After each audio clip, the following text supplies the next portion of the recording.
Bienvenue sur les ondes de la magie de l'auto-guérison. Je suis Alice Rebière, naturopathe et coach. C'est une maladie auto-immune qui m'a permis de devenir moi-même. Je me suis passionnée pour la santé naturelle et je me suis créé la chance d'avoir une profession que j'adore. À travers le coaching, j'ai compris la puissance de l'entrepreneuriat pour aligner ce que je fais et qui je suis en toute liberté. Aujourd'hui, je me sens plus épanouie que jamais. Mon parcours de vie me montre chaque jour que tout est possible. Je suis convaincue que chaque épreuve peut être transformée pour nous rapprocher de la guérison de notre âme.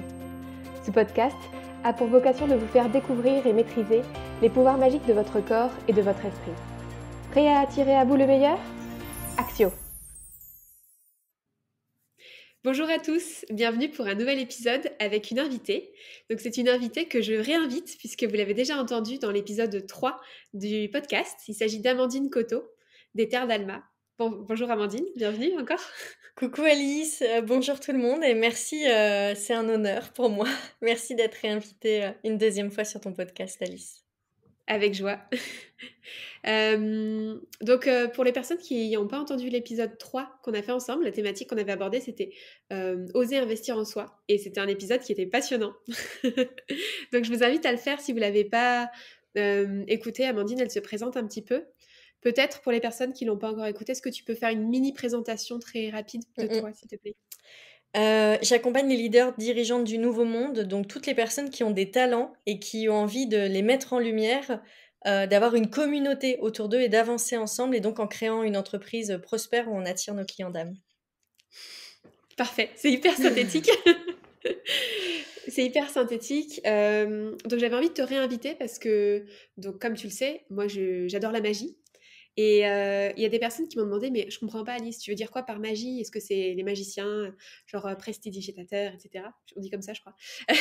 Et non, en fait, pour moi, la magie, c'est tout ce qui touche à l'invisible. Et pour moi, tu es une magicienne. Vraiment, tu incarnes une magicienne dans ton travail au quotidien. Et donc, j'avais envie de t'inviter pour que tu viennes nous en parler, pour que tu nous expliques comment est-ce que toi, tu travailles avec l'invisible.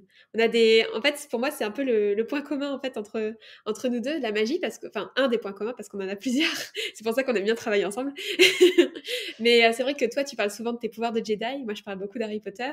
Mais en fait, entre ces deux mondes, le point commun, c'est vraiment l'invisible en fait et tout ce qui s'y passe. Donc, voilà, est-ce que tu voudrais bien nous expliquer un peu ce que c'est pour toi et comment est-ce que tu travailles ? Oui, je trouve que c'est un sujet passionnant, et puis tu as tellement raison Alice de clarifier ce qu'est la magie, parce que souvent on pense que ce qui est magique, c'est ce qui survient de nulle part et se dire « Ah, mais c'est magique !» Tu vois, c'est arrivé de nulle part, alors que la magie, elle se crée à l'intérieur de nous. Et quand je dis à l'intérieur de nous, en fait, c'est vrai, c'est à la fois vrai et pas tout à fait vrai, c'est-à-dire à l'intérieur de nous parce qu'on va plonger dans nos mondes intérieurs. Donc souvent, je dis à l'intérieur parce que les yeux sont fermés, le regard est tourné vers l'intérieur parce que c'est plus simple. Mais en fait, l'intérieur de nous, il y a l'intérieur du corps, mais il y a aussi la connexion avec la Terre et l'espace cosmique.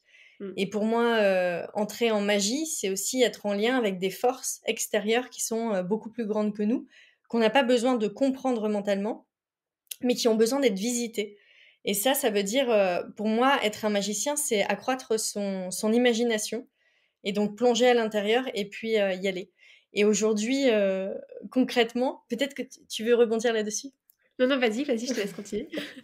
Et aujourd'hui, concrètement, comment on fait pour faire de la magie dans son entreprise ? Pour donner vraiment quelques exemples en fait qui permettent d'illustrer. Quand on a des clients et qu'on a envie d'attirer des clients, bon déjà c'est une position de magicienne d'avoir envie d'attirer des clients, parce qu'il y a des gens qui se diraient bon bah c'est les gens qui viennent vers moi. Non, c'est important de se positionner, de se dire mais avec qui j'ai envie de travailler ? Bah pour moi c'est important de regarder en termes de fréquence. En termes de fréquence, qu'est-ce que moi je vibre ? Comment aligner avec mon offre et comment attirer des clients qui soient alignés avec moi. Et tout ça se passe dans le monde invisible.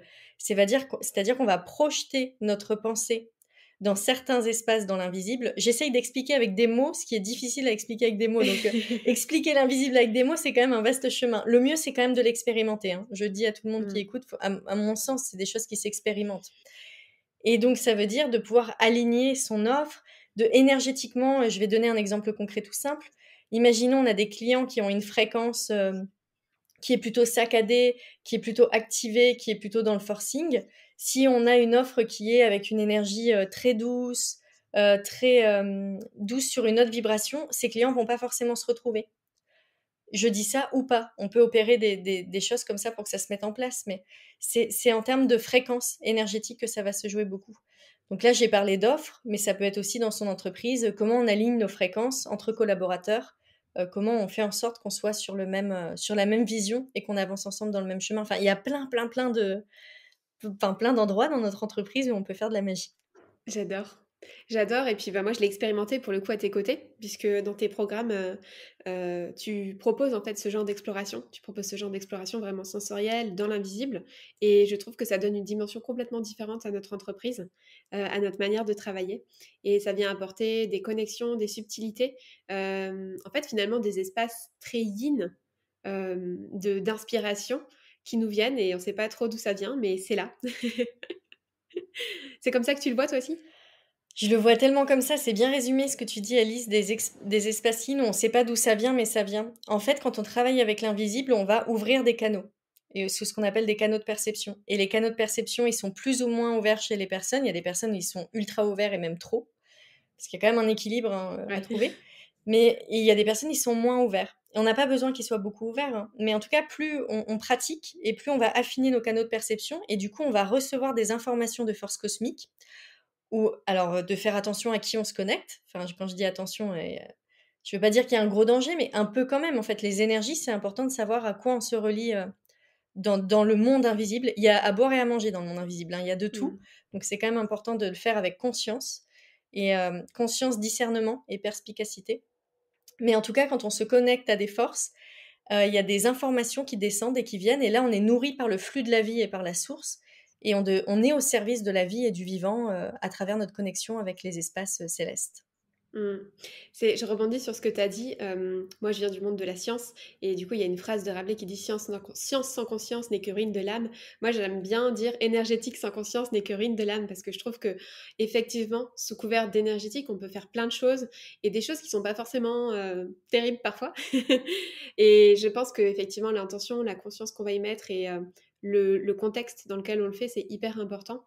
Est-ce que toi, tu poses un cadre particulier, justement, quand tu proposes ce genre d'exploration? Hem, Ou c'est comment est-ce que alors tu vois, tu crées intérieurement, ouais, ouais. c'est ça, c'est ce que j'allais dire, c'est intérieurement, le cadre, il est pas posé avec les personnes que j'amène dans l'exploration, mais moi, je vais dans des endroits, dans les espaces cosmiques où je sais où je vais, où il y a des points d'ancrage qui ont été mis. Et la manière dont j'y vais aussi, je vais procéder à un nettoyage de la pensée, qui est quelque chose d'assez simple, qu'on fait, ensemble quand on chemine. C'est une respiration en 6-3 libre, il y a rien de plus simple, mais pour moi, cette respiration, elle est encodée pour pouvoir nettoyer nos pensées. Et quand on va dans des espaces comme ça dans l'invisible, la première des choses à faire, c'est de savoir maîtriser nos pensées. Si on ne sait pas maîtriser nos pensées et qu'on a des pensées qui viennent nous coloniser dans tous les sens, la pensée est moins bien aiguisée pour aller dans ces espaces et on risque de ramener des choses qu'on n'a pas à ramener, en fait. Donc c'est surtout de la maîtrise de pensée. C'est pour ça que c'est du travail de Jedi, en fait. Ouais, ben moi ça me fait penser, ça me fait penser à Harry Potter où où ils font tu sais, Harry il prend un moment des cours d'occlumencie et l'occlumencie pour protéger, justement pour apprendre à maîtriser ses pensées et à pas se laisser embarquer en fait dans ses pensées, ses souvenirs, ses émotions et du coup, il est vraiment dans le contrôle, tu vois? Il revient, dans un espace neutre finalement. Enfin, il n'y arrive pas parce que lui, il sait pas très bien faire, mais voilà, il y a des très bons occlumences dans le monde, des sorciers et donc en fait, c'est vraiment un espace pour moi de neutralité en termes d'émotions, pour se permettre à se connecter à ce qui vient. Tu le vois comme ça aussi? Heu J'aime bien comparer parce qu'on a des visions qui sont un peu, complémentaires en fait, je trouve. et donc du coup, tu peux me redire, il se met dans un espace de neutralité, c'est ça? Ouais, en fait, la première chose qu'il apprend à faire, c'est vraiment en fait, maîtriser, en fait, ses pensées pour pas se laisser disperser dans tous les sens, pour pas partir dans des souvenirs ou dans des émotions qui vont le trigger, tu vois? Le Mmh. déclencher et lui apporter une énergie avec laquelle il va faire des choses qu'il aurait peut-être pas envie de faire. Mmh, ouais. En fait, complètement et je donne un exemple concret. Je crois que je l'avais donné quand on avait, organisé, on avait fait une retraite enfin, une journée d'immersion en présentiel dans le cadre du Mastermind Shine ensemble et il y avait, beaucoup de bruit à côté. Il y avait quelqu'un qui faisait des travaux et en fait, par la pensée, j'avais raconté ça, mais par la pensée, j'ai envoyé de détruire, le système d'électricité. Mais vraiment, mais en 2 secondes, je l'ai fait. Et heureusement, ma puissance de frappe n'est pas encore... je pratique beaucoup en énergétique, donc je trouve qu'il y a des choses que j'en vois qui se réalisent et je fais waouh. Mais il faut vraiment s'assurer que ce soit bien aiguisé et maîtrisé. Parce que là, du coup, c'est mon instinct primaire de « Ah, putain, ils font chier, paf !» J'envoie le truc pour faire sauter le compteur électrique. Mais si on maîtrise pas ça, vous imaginez même pas, quand plus on développe notre puissance, ce qu'on peut créer dans ce monde. Donc, c'est hyper important de savoir maîtriser la puissance de son mental quand on va dans des espaces énergétiques. Et l'énergétique, c'est pas un jeu, bien au contraire, tout ce qui se passe dans l'invisible, ça vient se matérialiser ensuite dans le monde invisible. Donc, ne venons pas nourrir des forces un peu sombres. Alors, je pense qu'à ce point-là, on a peut-être perdu certains auditeurs.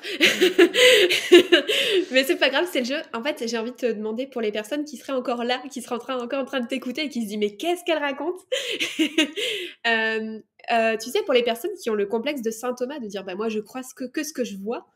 Tu me parles d'un truc là que je vois pas, ça marche pas, ça existe pas. Enfin, qu'est-ce que tu me racontes, tu vois? Qu'est-ce que tu répondrais à des personnes là qui seraient en train de se dire ça? Eh ben, alors c'est très marrant que tu me dises ça, Alice. Je te le dis juste maintenant. En fait, ces sujets-là, c'est très rare qu'il y ait des personnes qui ne me croient pas quand je Hmm. partage ça. Mais parce que, je sais pas, je pense que c'est tellement intégré, je l'ai tellement pratiqué que c'est rare, ça m'arrive pas trop. Et en fait, du coup, le peu de personnes que je rencontre qui ne croiraient pas en ça, bah ok. En fait, tu choisis les règles du jeu de ta vie et ok, je vais pas te convaincre d'un truc qui est invisible en fait. Si tu le vois Ouais. pas, tu le vois pas. Mais pour aller encore plus loin et quand même répondre à ta question, je dirais juste à ces personnes, si vous ne croyez pas et que vous n'avez pas envie d'y croire, donc bah, lâchez l'affaire, c'est clair. C'est sympa que vous écoutiez encore le podcast à ce moment-là, mais vous avez peut-être envie de faire autre chose aussi, quoi. Après, si vous n'y croyez pas, mais que vous avez envie d'y croire ou qu'une toute petite partie à l'intérieur de vous a quand même envie d'y croire et que vous vous dites: «Il y a un truc derrière ça», j'ai juste envie de vous dire: «Mais pratiquez. Pratiquez, pratiquez, pratiquez et ne croyez personne.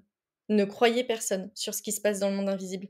C'est tellement dommage de construire, c'est ce qui fait la spiritualité mentalisée, tu vois? Quand on vient à placarder des concepts à l'intérieur de nous, des manières de faire, qui ne sont pas nous, en fait. Parce qu'on a les d'autres personnes qui nous ont dit: «Mais ça se passe comme ça». Mais pas du tout. La vraie spiritualité, elle se passe à travers des explorations dans le monde invisible et elle est avant tout personnelle. Donc bah, pratiquez. Et du coup, est-ce que tu aurais des exercices à proposer pour des débutants, des personnes qui ont pas l'habitude? Un ou 2 trucs, tu vois, pour apprendre un peu, comment faire? Mmh. Mais moi, je pense que le coaching, c'est déjà une super initiation pour travailler avec l'invisible quand même parce que, bon, la première des choses à faire, c'est de revenir dans sa respiration et dans son centre.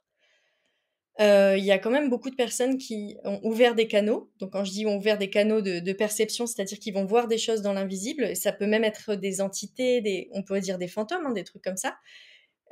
Si c'est pas ancré dans le corps et si c'est pas dans une bonne respiration et d'un bon axe, ça peut être dangereux et ça peut même être des personnes qui finissent avec, des antidépresseurs, l'hôpital et cetera. Donc ça sert à rien d'aller dans ce délire-là. Donc pour moi, la principale des choses à faire, c'est déjà de revenir dans sa respiration, dans son corps, réhabiter son corps en permanence. Et quand je dis réhabiter, ça veut dire être au courant de ce qui se passe au niveau des sensations. Je le vois quand j'accompagne, j'allais dire quand je fais quelques massages. Je ne suis pas masseuse professionnellement, je ne me définirai jamais comme ça, mais c'est vrai que j'ai fait une école de massage pendant très longtemps et là où j'apprends l'énergétique, à la base, c'était une école de massage, donc j'ai l'habitude de masser pendant les formations et cetera, donc à côté, je vais masser et quand je vois que je masse des personnes, souvent c'est des personnes, que je masse par plaisir, hein, je dis, et quand je vois et je lui dis: «Bah, qu'est-ce que tu ressens là? Qu'est-ce qui se passe?» et que la personne me dit: «Je ne ressens rien» ou qu'elle ne sait pas décrire ses sensations, pour moi, là, déjà, il y a un gros, gros blocage, pour contacter les mondes invisibles. Donc la première des choses, c'est à revenir dans le corps. Donc j'ai envie de dire, soit vous le faites vous-même, soit faites-vous masser. Mais quand on dit: «Bah, qu'est-ce que tu ressens au niveau du cœur?»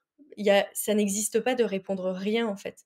Au niveau du cœur, on va sentir que soit c'est plein, soit c'est fermé, c'est crispé, soit c'est ouvert, soit c'est en expansion, soit on voit des couleurs, soit on voit des vibrations, soit on entend des sons, mais ne rien ressentir, ça n'existe pas. Donc déjà, revenez dans les sensations, c'est vraiment la base avant d'aller dans les mondes invisibles.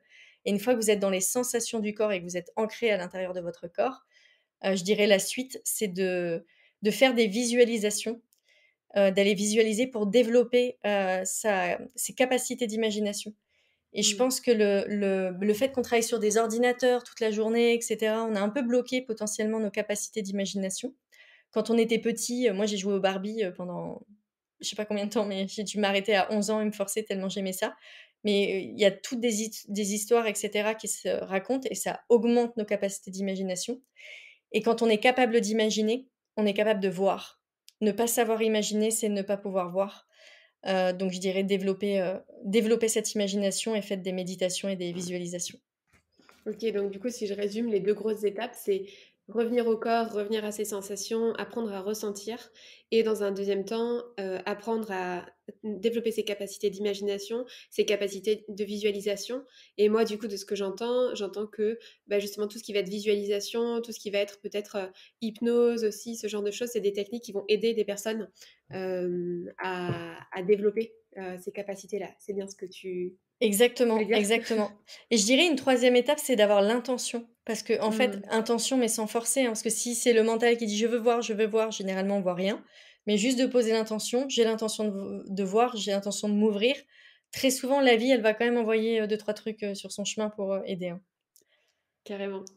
C'est drôle parce que tu sais, j'ai pris conscience de ça il y a pas très longtemps, mais je me demandais toujours c'est quoi le fil commun dans mon parcours professionnel? Parce que moi j'étais ingénieure dans le domaine du laser, j'étais naturopathe, maintenant je fais beaucoup plus du coaching, je fais des accompagnements, voilà, divers. Mais en fait, je me suis dit: «Mais quel est le point commun?» Et en fait, je l'ai compris il y a pas très longtemps. Je me suis dit: «Mais en fait, le point commun, c'est que le laser, c'est un outil qui, permet de travailler et d'impacter, de transformer la matière, mais c'est de la lumière invisible.» Et donc, en fait, tu travailles avec un rayon qui est invisible et qui vient effectivement montrer un résultat. Et en fait, pour moi, ce truc, tu vois, du travail de l'invisible, mais c'est quelque chose qui est juste logique parce qu'en fait, je l'ai vu pendant des années. J'ai travaillé avec des lasers très divers où tu vois pas ce qui se passe. Puisque ça, c'est juste pour déconstruire le mythe, hein, mais le mythe du sabre laser et tout, en fait, le laser, on le voit pas. Donc le sabre laser, c'est juste une aberration. Mais en gros, un rayon laser, on le voit pas. En fait, on le voit que quand il interagit avec la matière. Et donc, en fait, c'est la matière qui rend visible ce qui se passe dans l'invisible. Donc en fait, pour moi, le lien, il est tout fait, tu vois, sur Mmh. tout ça.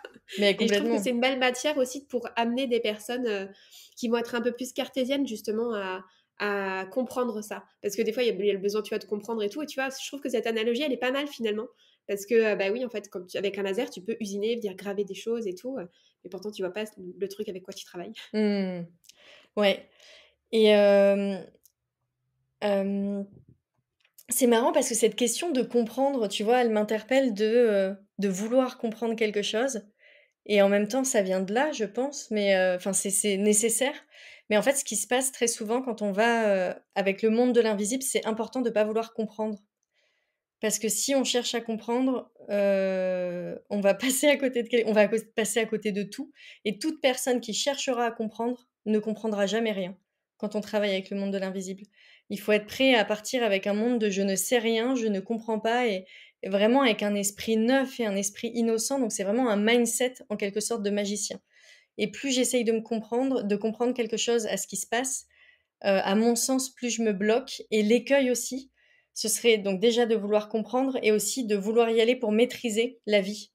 La vie ne Hmm. se maîtrise pas. Oui, on peut créer une réalité et encore, on reste en co-création avec la vie et je pense qu'il y a une certaine humilité qui est nécessaire et on si je veux quelque chose, je peux utiliser l'énergie pour accomplir quelque chose, mais si je veux quelque chose et que c'est au détriment de la vie, ça s'appelle de la magie noire et il y a Hmm. beaucoup de personnes qui font de la magie noire et à mon sens, c'est pas que les sorciers qui font de la magie noire.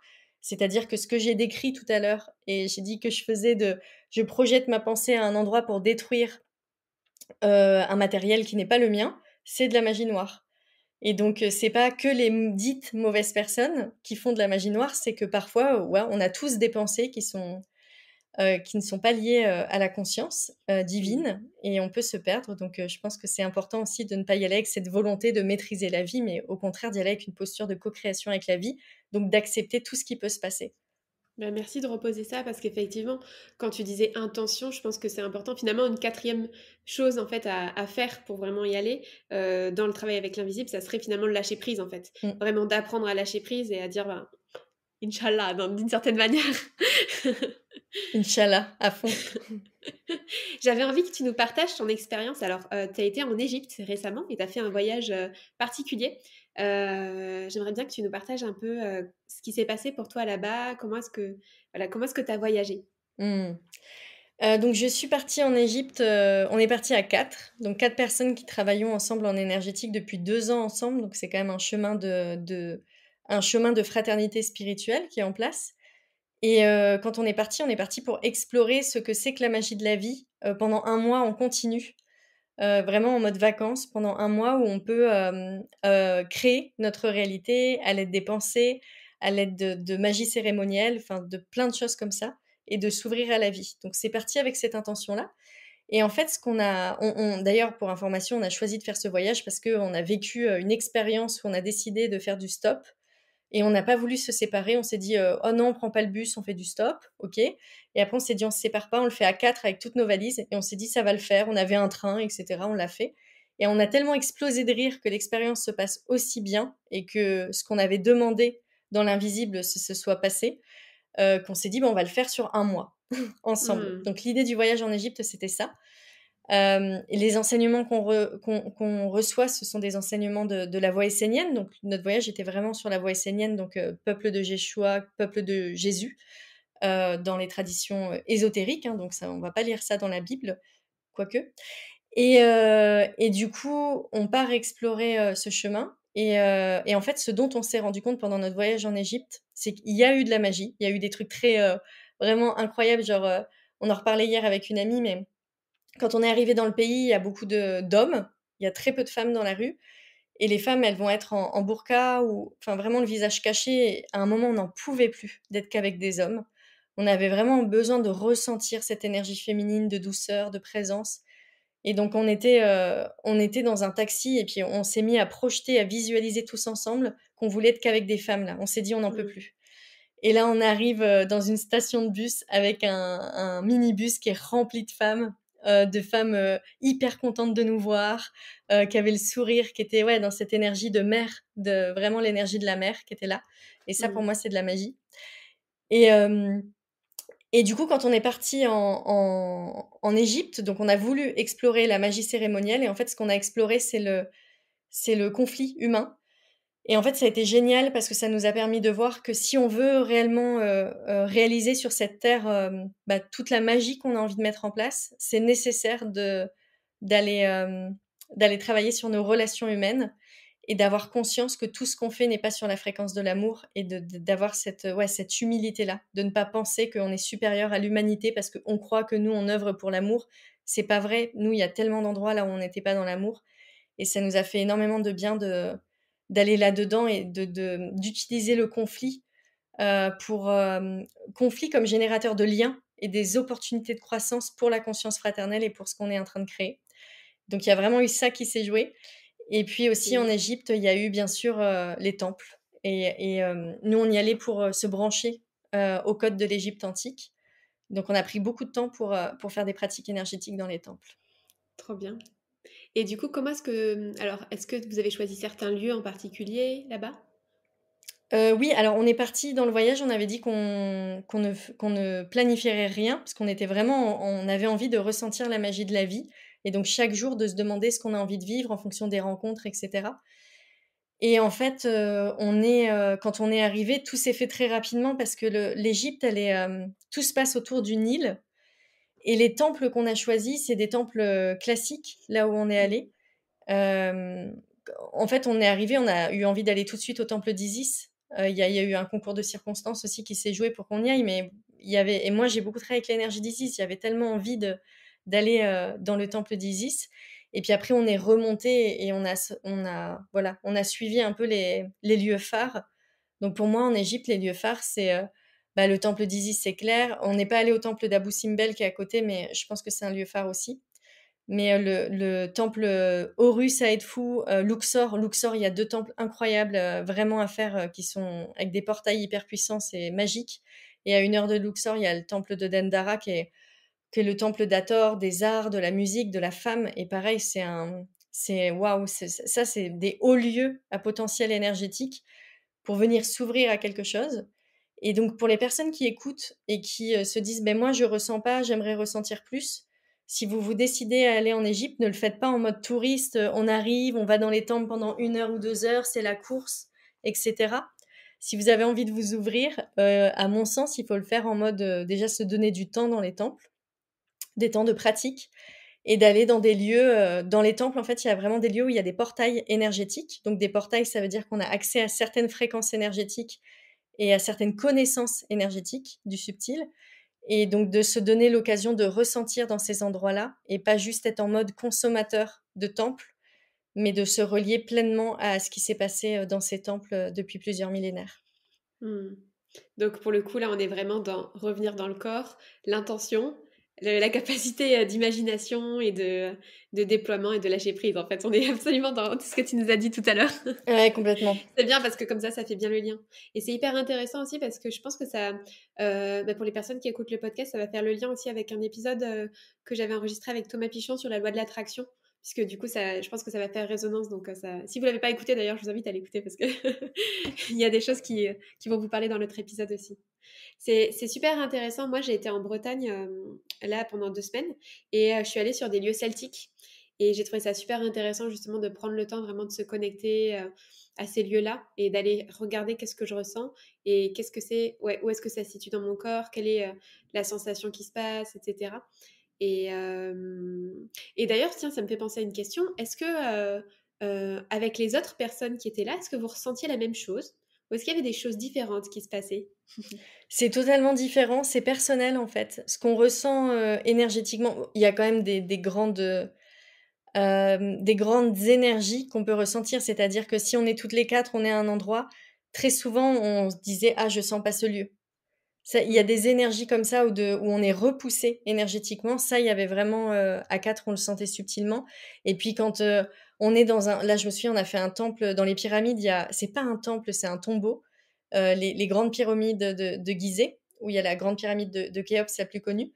Et il y a un tombeau qui est accessible au tourisme, mais il n'y a aucun touriste qui rentre dedans. Moi, je trouve ça hallucinant, comme quoi pour moi, les hauts lieux, portails énergétiques en Égypte, les touristes n'y vont pas.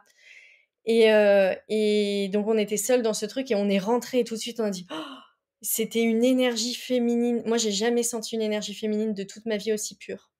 J'ai pris un bain incroyable, en fait. Et là, on l'a toutes ressenti en même temps. Donc, des choses qui sont des énergies très, très fortes. Je pense qu'on ressent à peu près les mêmes choses. Mais sinon, tout ce qui est un peu plus subtil, ça va venir être teinté par notre histoire personnelle, parce qu'on a besoin de ressentir et aussi par nos capteurs énergétiques. Moi, j'ai des capteurs énergétiques qui se sont beaucoup développés sur les odeurs en Égypte. Et il y en a d'autres, ça va être d'autres types de sensations. Hyper intéressant. Il y a un message à la fois collectif et individuel, du coup, en fonction du vécu de chacun. Ouais. C'est vraiment ce que j'ai ressenti aussi dans les lieux que j'ai visités en Bretagne et puis même au Mexique. Avec ma binôme de voyage, il y a des endroits où on ressentait vraiment la même chose et puis il y a des endroits où on ressentait des choses un petit peu différentes. C'est intéressant aussi à expérimenter, je trouve, à plusieurs. Mais ouais, et tu sais qu'il y a un truc pour moi qui fait ça aussi, c'est qu'on a des mémoires individuelles. Donc parfois, surtout entre femmes, on a quand même des bonnes mémoires collectives entre femmes, mais on a quand même des mémoires individuelles. Donc je donne un exemple de mémoire pour moi. Moi, j'ai des mémoires d'emprisonnement où si on me force à faire quelque chose, c'est pour ça que je suis autant passionnée par la liberté. Les gens passionnés par la liberté, sont des gens qui sont emprisonnés de l'intérieur. Voilà, je bouscule un peu quand je dis ça, mais c'est la vérité en fait. Et enfin, c'est ma vérité. Et du coup, quand on est, sinon on rechercherait pas un truc qu'on a déjà à l'intérieur en fait. Et donc du coup, quand moi je me sens emprisonnée quand je suis en groupe, quand on m'impose des choses, etc. Ça c'est ma mémoire.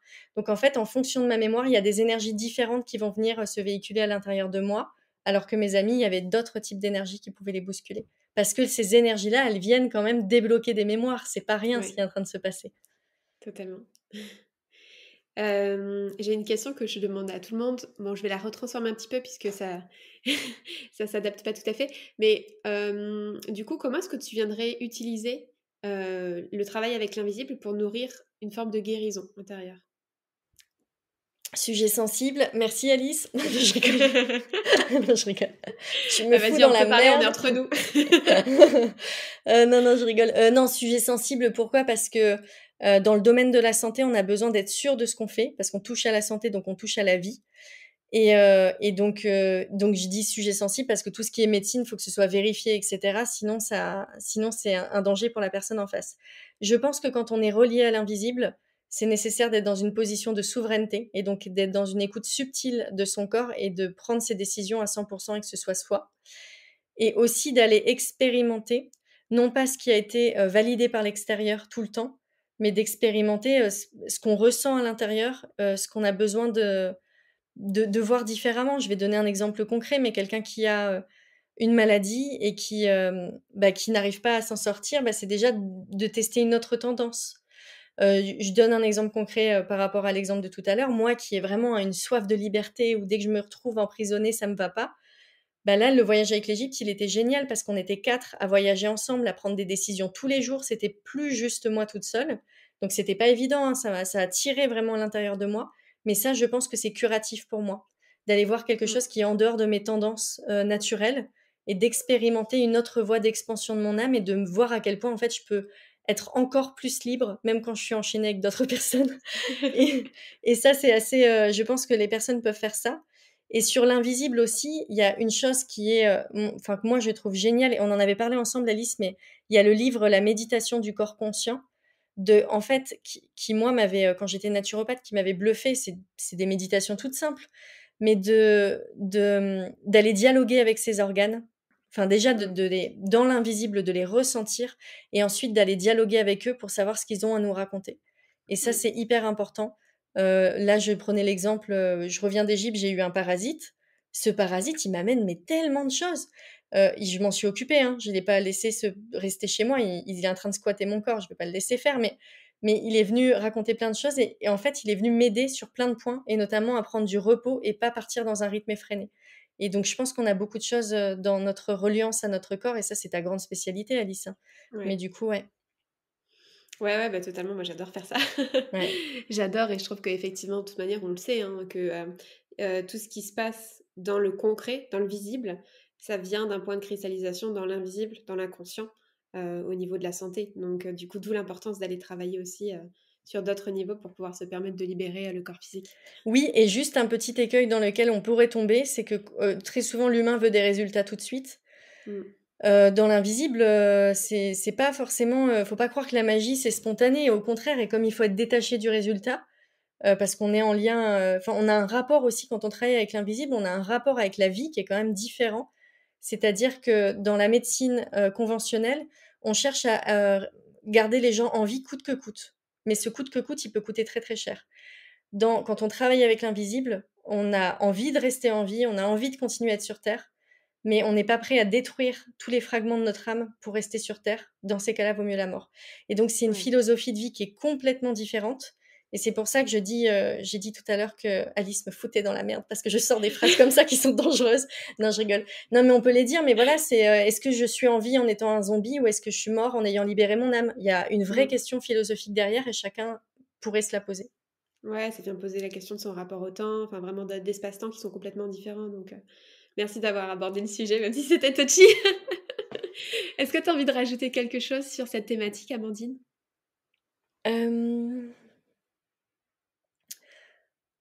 En fait, je dis parce que vous voyez, je vais expliquer ce que je viens de faire en disant je dis parce que j'ai pas cherché à répondre par le mental directement. Je suis allée pour expliquer, je pense que ce sera la fin, ce que j'ai voulu faire là. Je suis allée dans les champs de l'invisible. C'est pour ça, quand je monte mon regard un peu en haut, pour me connecter à qui sont les auditeurs qui sont en train d'écouter ce podcast, qu'est-ce que vous avez besoin d'entendre. Et donc, je suis pas allée rechercher l'information dans mon mental ou qu'est-ce que moi j'ai envie de dire. Je me relie en fait. Et moi, l'information que j'ai juste eue, donc je me suis dit, waouh, ils sont hyper réceptifs au podcast, c'est trop cool. Voilà, c'est juste cette information que j'ai eue dans l'invisible. Merci pour votre réceptivité alors. Merci à vous. C'est trop cool. Est-ce que tu as des actualités que tu as envie de nous partager, Amandine? Oui, des actualités. Oui, il y a le congrès là d'ici quelques jours, mais je ne serai pas. Peut-être que le podcast sera pas encore paru, mais quand même j'en parle. Il y a le congrès des leaders dirigeants du Nouveau Monde. Et donc ça va être, vous pourrez aller sur la page Instagram des Terres d'Alma parce qu'il va y avoir plein de partages, dont Alice, et j'ai trop hâte de la recevoir, sur des personnes qui ont créé des entreprises à succès et qui l'ont créé avec leurs propres règles, leurs propres codes, et d'inspirer. Parce que Alice, toi, tu accompagnes aussi les entrepreneurs. Et c'est pas de faire un copier-coller, voilà, c'est vraiment waouh, qu'est-ce qui a été créé et qu'est-ce qui est possible. Et je trouve que tu l'incarnes super bien, donc je suis trop contente que tu viennes à ce congrès. Merci. Et ce congrès, il vient là pour annoncer l'ouverture des portes du Mastermind Shine où tu es Alice, qui est un mastermind pour les entrepreneurs du Nouveau Monde qui ont envie de faire prospérer leur activité, attirer leurs clients d'âme. Et donc, on est réunis ensemble dans un collectif pour mettre en lumière nos projets, surtout rayonner nous-mêmes en tant qu'entrepreneurs. Ça, c'est hyper important. Génial. Bah oui, n'hésitez pas à aller regarder le compte Instagram du coup des Terres d'Alma. C'est plein de choses passionnantes qui s'y passent. Merci Alice. Merci beaucoup Amandine, c'était passionnant comme thématique et je pense que ça va passionner aussi nos auditeurs. Trop bien. Donc ouais, merci pour votre réceptivité, merci à toi pour tes partages et puis à très bientôt. À très bientôt. Ciao tout le monde. Au revoir. Merci pour votre écoute. Alors, comment allez-vous libérer votre magie intérieure ?